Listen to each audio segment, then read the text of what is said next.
The whole issue of land and its management has been a challenge for us in Grenada. Why? Because we have a lot of private ownership of land. In the OECS, we have one of the highest rates of private ownership. The state doesn't have much ground lands, as we would normally refer to it, or land that is owned by the government.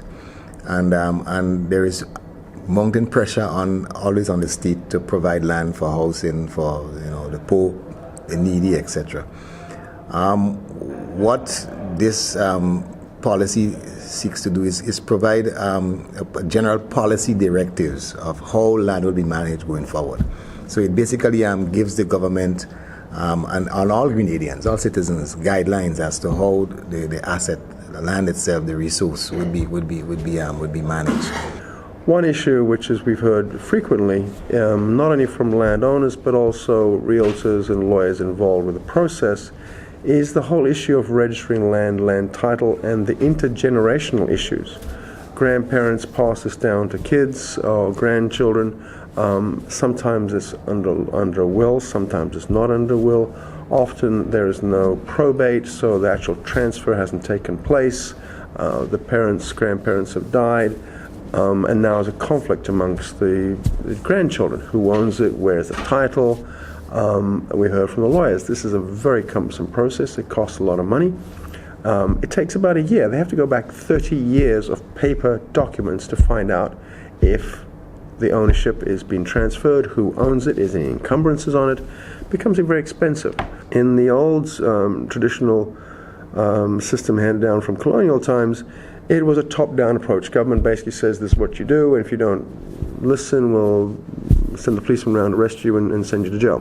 That's not the way to deal with resources. That's not the way to deal with land issues. This is counterproductive, because you want to perpetuate the relationships of landowners with their neighbors, and the only way to do that is making sure they have a vested interest. We know people seem to think that because it's my land, I could do what I want to do. That is not true, and based on the law that exists presently, it's not really true. It's a false, really, impression people have, interpretation of the law. So it means that the resource has to be managed for the benefit of all, right? And therefore it doesn't give any one particular individual the right to destroy it because he wants to make use of it for another purpose. What's been happening in many countries, and these are best practice and lessons learned we hope to import and bring into Grenada, is that this has been reconsidered in many countries, and what's put in place now is a community-based approach to managing, whether it be the watershed, the river, the beach, the mangroves, the coral reef.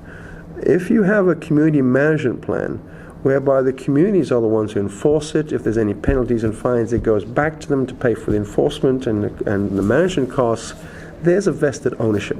There's a vested interest in making sure it's maintained and managed, because they're making a benefit from this. And it also helps support ecotourism and various other initiatives which are in place. So we have a public awareness campaign as part of the whole process.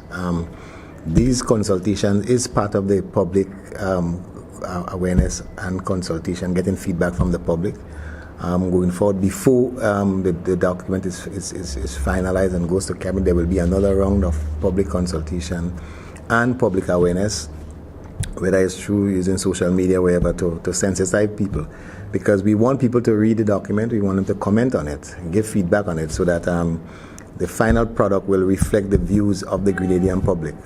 Right, and it is not a top-down document that is decided, and then we want feedback now, so that we could then make a good policy decision going forward.